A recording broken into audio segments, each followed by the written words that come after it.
गुरुमुखो, आज का सत्संग बहुत ही लाभकारी है।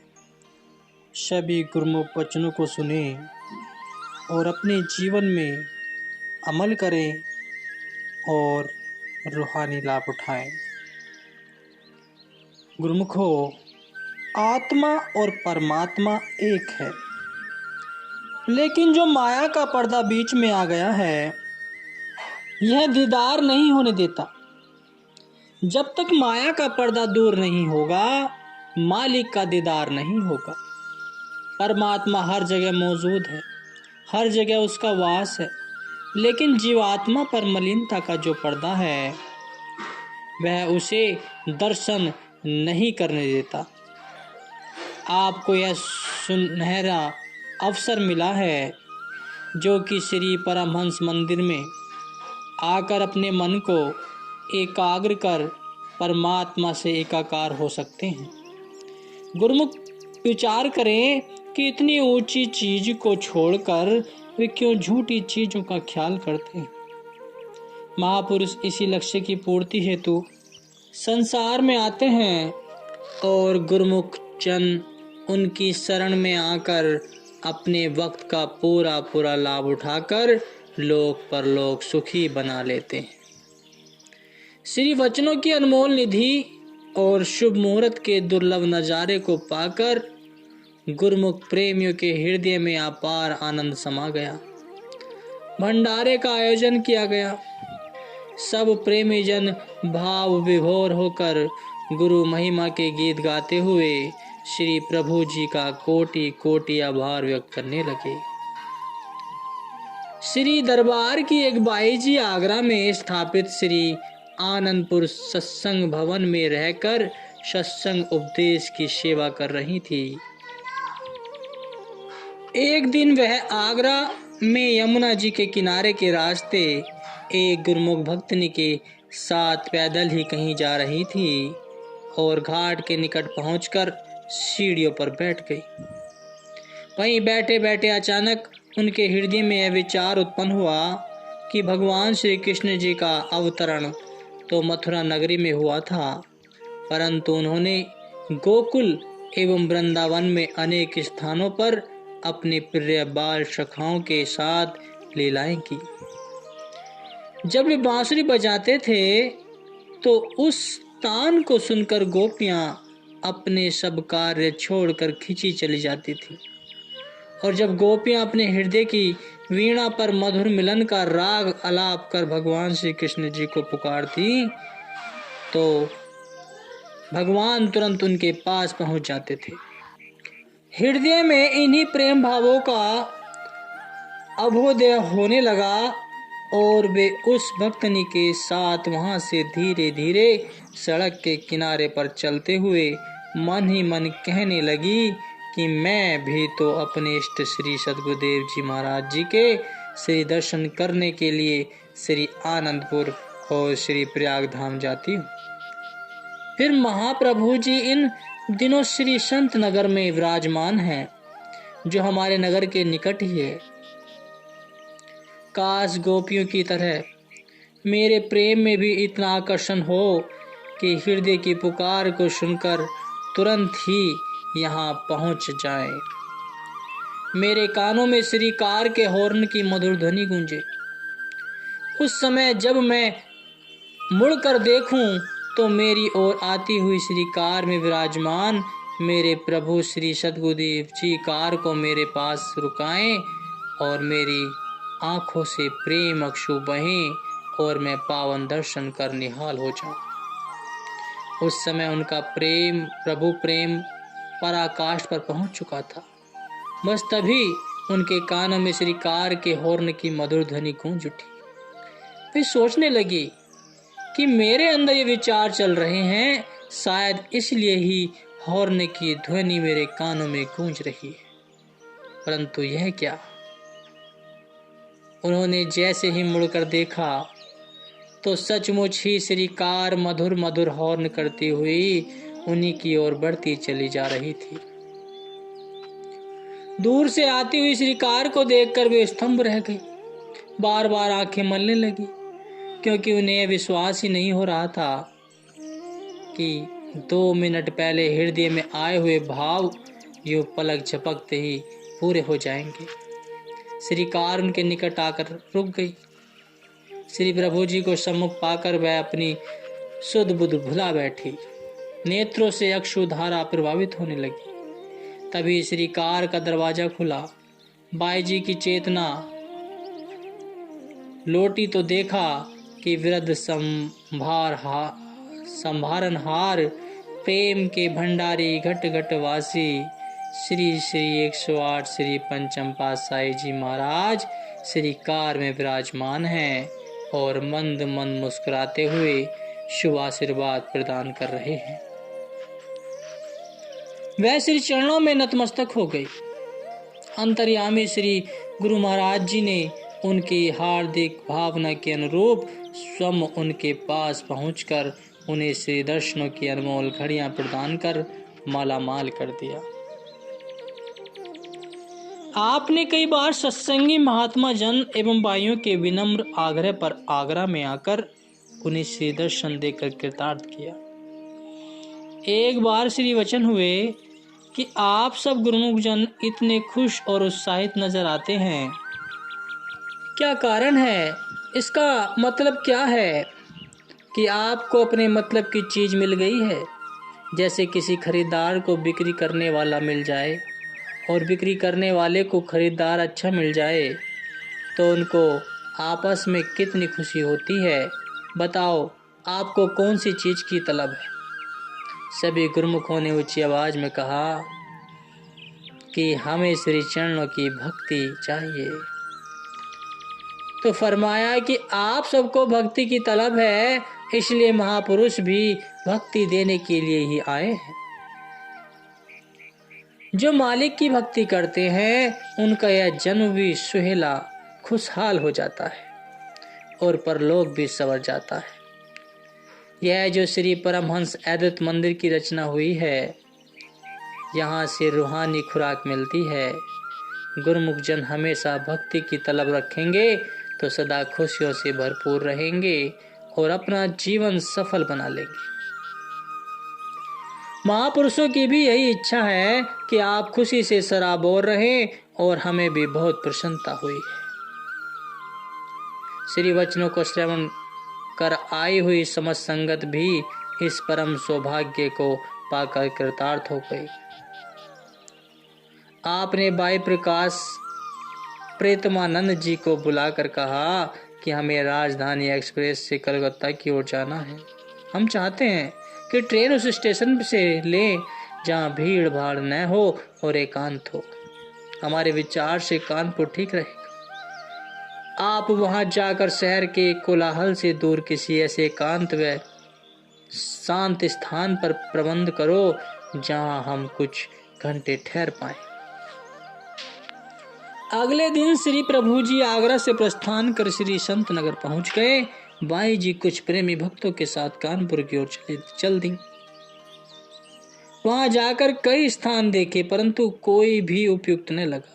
तभी किसी भक्त ने कहा कि मेरे निकट संबंधी हैं जिनकी शहर से हटकर साबुन की फैक्ट्री है और उनका निवास स्थान भी वही है। उनकी सत्संग में कोई रुचि तो नहीं है परंतु मुझे भरोसा है कि वे श्री गुरु महाराज जी के सम्मान में कोई कमी नहीं छोड़ेंगे। बाई जी भक्त जी को लेकर उनके घर पहुंची और अपने आने का प्रयोजन बताया। परिवार में खुशी की लहर दौड़ पड़ी और इस कल्पना में खो गए कि क्या इतने बड़े महापुरुष हमारे घर पधारेंगे, हमें कृतार्थ करेंगे। उन्होंने सहर्ष स्वीकृति दे दी और इस शुभ घड़ी और शुभ संयोग से मिलने वाले आनंद के लिए आभार भी प्रकट किया। उनकी स्वीकृति पाकर बाई जी ने श्री चरण में पहुंचकर विनय की। महाप्रभु जी ने मंद मंद मुस्कुराते हुए फरमाया कि उनके भाग्य उदय होने का समय आ गया है। इस संयोग को पाकर वे भी दरबार से जुड़कर अपना कल्याण कर सकेंगे। बाई जी निर्धारित समय पर सब सामान लेकर कुछ भक्तों सहित कानपुर उनके घर पहुंची। भक्तों ने मिलकर सारे घर को सजाना आरंभ कर दिया। अपनी आवश्यकता के अनुसार सारी व्यवस्था की। घर वालों ने तो मूर्ति पूजा में विश्वास करते थे और घर वाले न तो मूर्ति पूजा में विश्वास करते थे और न ही उनकी सत्संग में कोई विशेष रुचि थी। फिर भी वे बड़े कौतूहल से सब तैयारियों का आनंद लेने लगे और उस पावन बेला की प्रतीक्षा करने लगे जब महाप्रभु जी उनके घर आंगन को पवित्र करेंगे। उधर श्री संत नगर से प्रस्थान कर श्री प्रभु जी की श्रीकार मधुर हॉर्न बजाती हुई शाम के समय कानपुर उनके निवास पर पहुंच गई। साथ में प्रेमी जनों की बस आई हुई थी। सब मिलकर उच्च स्वर में जयकारे बोलते हुए भजन गाने लगे। भक्तों को इस प्रकार आनंद विभोर हुआ देख उस घर के सभी सदस्यों पर अद्भुत प्रभाव पड़ा।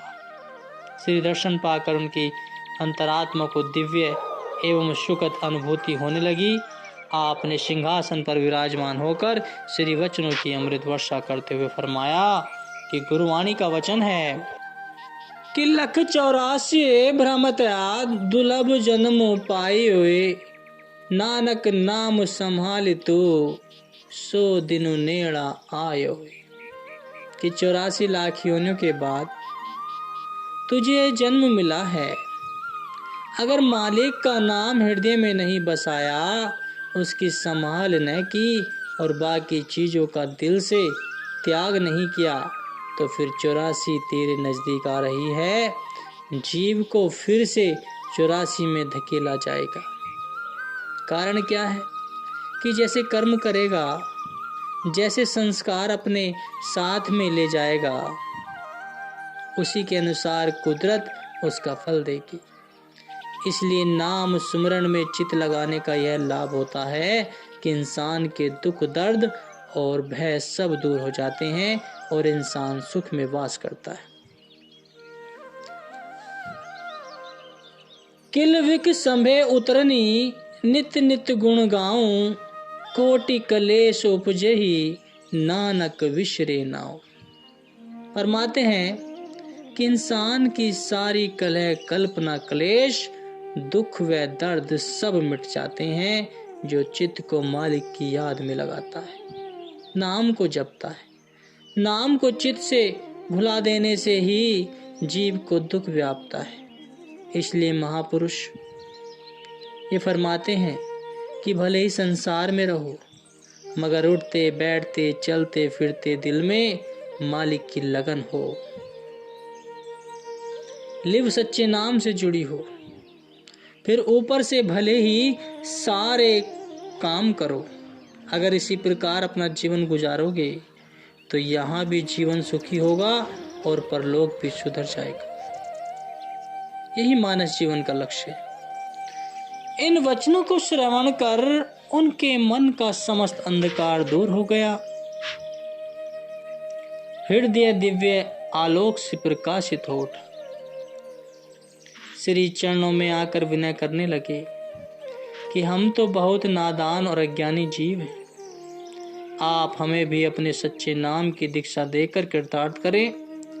महाप्रभु जी ने अपनी असीम अनुकंपा करते हुए पूरे परिवार को नाम दान दिया और श्री आनंदपुर दरबार की महिमा से अवगत कराया। वे तो अपने भाग्यों की सराहना करते हुए न थकते थे। श्री दर्शन और पावन वचनों का उन पर ऐसा विस्मयकारी प्रभाव पड़ा कि वह सारा परिवार अगले मास वैसाखी के पर्व पर श्री आनंदपुर दर्शनों के लिए पहुंच गया। श्री प्रभु जी ने एक ही दृष्टि में सबको निहाल कर दिया। महापुरुषों की हर कार्रवाई में गहन राज छिपे होते हैं। अपनी रूहों का कहाँ कब और कैसे निस्तार करना है यह तो सब वे ही जानते हैं और उसी अनुरूप सारी रचना भी स्वयं रचा कर देते हैं। श्री आनंदपुर से श्री सतगुरुदेव जी महाराज श्री संत नगर में पधारे। यहाँ के स्थायी निवासी गुरुमुखों को अपना अमूल्य समय प्रदान करते हुए समीप बुलाकर फरमाया कि सब गुरुमुखों को नाम सुमरन का सुरक्षा कवच मिला हुआ है। इसके द्वारा मन माया के आक्रमण से स्वयं को सुरक्षित कर सकते हैं तथा बाहर की प्रतिकूल परिस्थितियों का सम्मान भी कर सकते हैं। अभिप्राय यह है कि जब जब भी दुख, भय, क्लेश आदि का वातावरण उपस्थित हो तो नाम स्मरण करते हुए इस विकट स्थिति से दूर हो सकते हो। गुरुमुखों को सदा सावधान एवं सतर्क रहना चाहिए। श्री आज्ञा और मौज पर चलते हुए जीवन को सुख स्वरूप बनाए और सुरक्षित रहे। महात्मा जी ने श्री चरणों में विनय की कि प्रभु, आपने हमें हर तरफ से सुरक्षित किया है। हर वर्ष वर्षा ऋतु में नदियों में उफान आने से आसपास के गांव में बाढ़ आ जाती है। श्री संत नगर और प्रेम नगर इस खतरे से बाहर रहते हैं। आपने फरमाया, कुदरत के विधान में हम हस्तक्षेप नहीं करते। कभी कभी गुरुमुखों को भी ऐसी समस्या का सामना करना पड़ सकता है। इस वर्षा ऋतु में अनाज, दालें आदि जो मास के लिए संचित कर लेना, 2 महीनों के लिए एकत्रित कर लेना। श्री वचनों के पश्चात सबने मत्था टेका और महाप्रभु जी ने अपने कर कमलों से उन्हें प्रसाद दिया। बाहर आकर एक दूसरे से कहने लगे कि 2 महीने की भोजन सामग्री को इकट्ठा करना, इन वचनों में कोई रहस्य अवश्य है। सचमुच ही जुलाई मास में अत्यधिक वर्षा होने से नदियों में पानी का स्तर इतना बढ़ गया कि गांव में घरों की छतों तक पानी पहुंचने की स्थिति बन गई। इससे बचाव हेतु रात्रि समय गांव वालों ने मिलकर श्री संत नगर के परकोटों को 2-3 स्थानों पर खंडित कर दिया। समीप ही प्रेमनगर चक की दीवार को भी 1-2 स्थान से तोड़ दिया। पानी का बहाव श्री संत नगर के अंदर की ओर आना आरंभ हो गया। तो पहरेदारों ने शीघ्र ही सब गुरुमुखों को सूचित किया कि सबने मिलकर जल्दी से अनाज एवं अन्य सामान को ऊंचे स्थानों पर रखा। पानी इतनी धीमी गति से अंदर आया मानो वह प्रतीक्षा कर रहा हो कि यहाँ कोई भी सामान खराब न होने पाए। श्री परमहंस अद्वैत मंदिर और सत्संग भवन की ओर का स्थान सूखा ही रहा। प्रबंधक महात्मा जी ने श्री चरणों में विनय भेजी कि श्री गुरु महाराज जी ने तो हमें समय से पहले ही सचेत कर दिया था कि बाढ़ की स्थिति आने वाली है, परंतु हमने विशेष ध्यान नहीं दिया। अब बाढ़ आने से श्री मंदिर में आरती पूजा पर जाने की कठिनाई आ रही है, तो महाप्रभु जी ने फरमाया कि बुजुर्गों को छोड़कर बाकी गुरुमुखों के लिए मंदिर तक जाने के लिए बस का प्रबंध कर दो। शीघ्र ही स्थिति ठीक हो जाएगी। सचमुच ही 3 दिनों में सारा पानी उतर गया और बिना कोई हानि पहुंचाए सब कुछ पहले जैसा हो गया। इसके पश्चात आसपास के गांव के मुखियों ने महात्मा जी का धन्यवाद किया और कहा कि हमारे द्वारा श्री संत नगर की 4 दीवारी को तोड़ने पर भी आपने कोई आक्षेप नहीं किया। इससे हमारे गांव में मकान डूबने से बच गया। महात्मा जी ने कहा कि सब पर श्री गुरु महाराज जी की अपनी कृपा बरसा रहे हैं। सत्य तो यह है कि परोपकारी संत सत्पुरुष सबकी हित चिंता करते हैं। श्री संत नगर से आप आगरा में पधारे और श्री प्रभु जी का आगमन सुनकर संगतों का तांता लग गया। काफ़ी संख्या में संगत के आ जाने के कारण पंडाल में श्री दर्शनों का आयोजन किया गया। तभी अचानक ही बहुत जोरों का तूफान आ गया, इतना भयानक कि उस तूफान की चपेट में पेड़ पौधे सभी जड़ सहित जमीन पर धराशायी हो गिरने लगे। उस भयावने तूफान में भी संगतों के चेहरे पर कोई शिकन नहीं आई और वे श्री सद्गुरुदेव जी महाराज जी भी मुस्कुराते हुए सबको श्री दर्शन एवं आशीर्वाद प्रदान कर रहे थे। किसी ने अपने मित्र से कहा कि तुम्हें भय नहीं लग रहा है। उसने उत्तर दिया भयहारी भगवान तो सम्मुख विराजमान है, फिर हमें भय काहे का। ऐसे समय में संकटहारी प्रभु नाम के सुमरन से सब भय बाधाएं दूर हो जाती हैं। सेवकों ने विनय की, स्वामी जी कृपा करके अंदर चलिए, तूफान बढ़ता ही जा रहा है। पंडाल में लगी बल्लियां उड़ रही थी। श्री वचन हुए, नहीं, पहले पूरी संगत से कुशल घरों में चली जाए। जब संगत घरों में चली गई तो वचन हुए कि किसी प्रेमी का घर है यहाँ। भक्त दया राम जी वहाँ पास ही खड़े थे, जो कई बार श्री प्रभु जी को अपने घर श्री चरण डालने के लिए विनती कर चुके थे और श्री प्रभु जी ने सहज ही फरमा दिया था कि आएंगे। उन्होंने तुरंत ही कहा कि दास का घर पास ही है। श्री गुरु महाराज जी ने उस भक्त जी के घर कृपा की। जैसे ही पंडाल से उठकर अंदर घर में प्रवेश किया, वैसे ही पूरे का पूरा पंडाल तूफान में बिखर गया। कुछ प्रेमी धीरे धीरे तूफान समाप्त होने तक वहीं दर्शन करके अपने भाग्य मनाने लगे। सत्पुरुषों की करनी व अपार महिमा का वर्णन करने में जीवा सक्षम नहीं है गुरुमुख। किस प्रकार प्रेमियों की आत्मिक तृष्णा को शांत करने के लिए महापुरुष अपने तन पर अनेक कष्ट सहन कर सदैव परोपकार में लगे रहते हैं। बोलो जयकारा, बोल मेरे श्री गुरु महाराज जी की जय।